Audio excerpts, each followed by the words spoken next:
Ողջունում եմ համով խոհանոց էջի բոլոր բաժանորդներին և հյուրերին։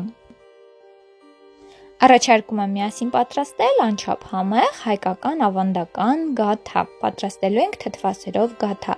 Այն ստացվում է չափավոր քաղցր, անչափ փափուկ և փխրուն։ Կարծում եմ գաթան այն թխվածքն է, որ բոլորը սիրում են։ Դե իսկ ամեն տանտիրուհի ունի պատրաստման իր բաղադրատոմսը։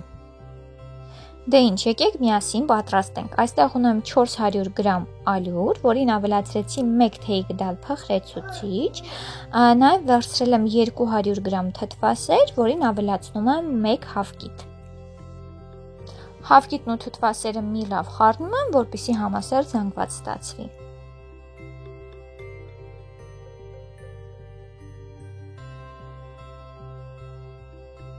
Ահա, թթվասերն ու հավկիթը հիմա կթողնենք մի կողմ և կանցնենք կարագի խառնուրդին ավելացնելու պրոցեսին։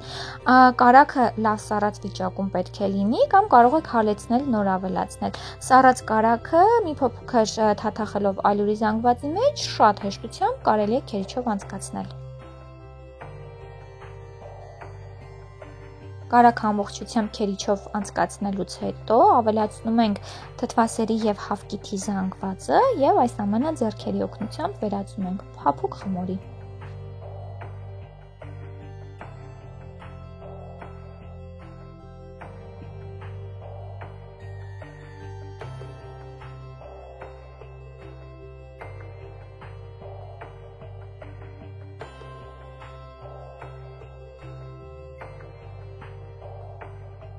Այսպես ձեռքերի օգնությամբ համբերատար կերպով հունցում ենք թեթև ու փափուկ խմոր։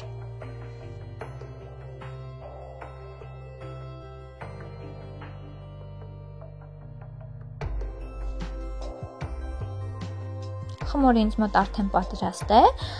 Պատրաստի խմորը ծածկում եմ և թողնում եմ 15 րոպեից մոտ կես ժամ, նայած ինչքան ժամանակ ունեմ սպասելու հանգստանալու։ Մինչ մեր խմորը այնտեղ հանգստանում է, այդ ընթացքում եկեք պատրաստենք գաթայի խորիզը։ Խորիզի համար մեզ հարկավոր է ալյուր, շաքարավազ, մի փոքր վանիլին և կարագ։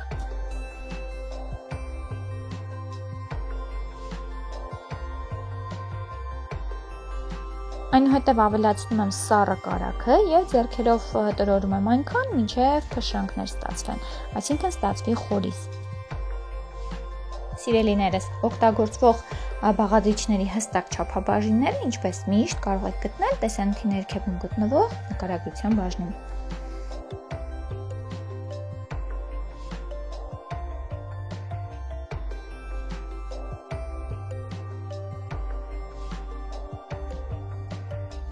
Ինչպես ենք ստուգում խորիզի պատրաստ լինելը, ձեռքի օգնությամբ այսպես սեղմում ենք և այնուհետև փշրանքների վերածում։ Խմորը մեզ մոտ արդեն հանգստացել է, վերցնում ենք խմորը և բաժանում 2 հավասար մասերի։ Մի մասը գրտնակում ենք ուղղանկյուն տեսքով։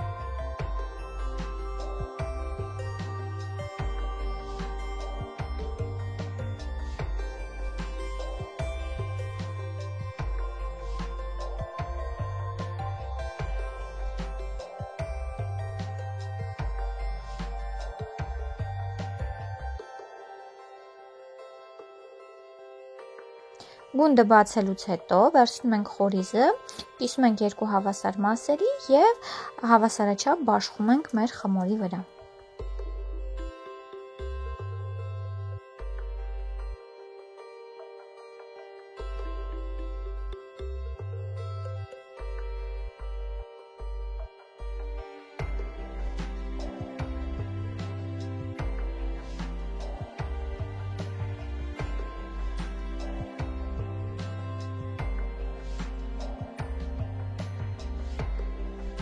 Այսպես թույլ գլորելով ռուլետի նման փաթաթում ենք։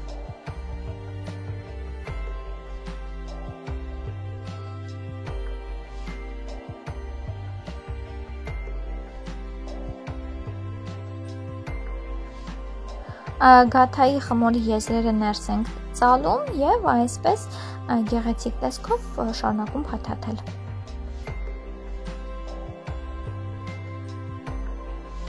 Դե իսկ ծայրերը ամրացնում ենք, որպեսզի խորիզը միջից դուրս չգա։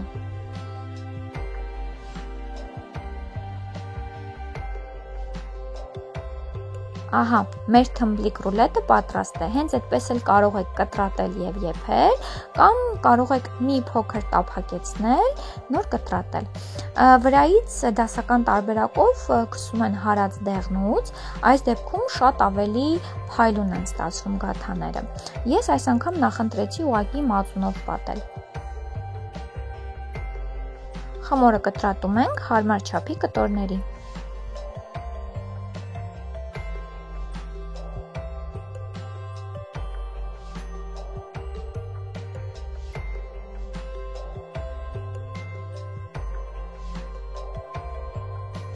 Շարում ենք յուղաթղթով ծածկված ջեռոցի տապակի վրա և թխում ենք 180 աստիճան տաքացված ջեռոցում 25-30 րոպե։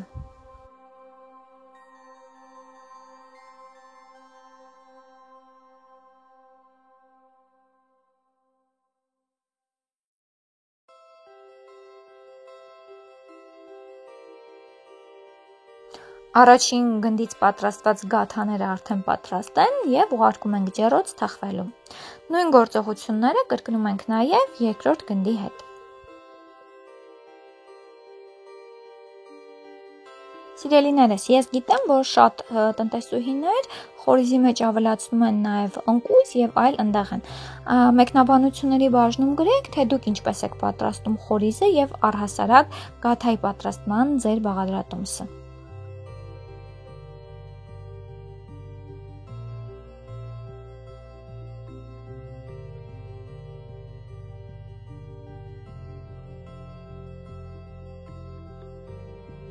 Ահա, առաջին գնդի հետ մոռացանք կատարել ամենակարևորը՝ գաթային հատուկ նախշերը։ Չենք մոռանում իհարկե գեղեցիկ նախշեր անել պատառաքաղի օգնությամբ։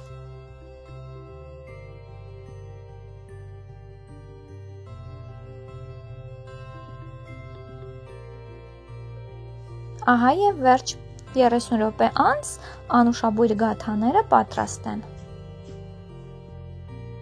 Սիրելիներս, նշեմ, որ այս նույն տարբերակով գաթան կարող եք պատրաստել նաև մածունով։ Ուղղակի թթվասերի տարբերակում այն ստացվում է անչափ փափուկ և փխրուն։ Պատրաստում ենք սուրճ կամ թեյ և վայելում մեր անուշաբույր գաթաները։ Իսկ ես ձեզ ասում եմ ցտեսություն, լավ մնացեք, կհանդիպենք այլ ավելի հետաքրքիր բաղադրատոմսերով։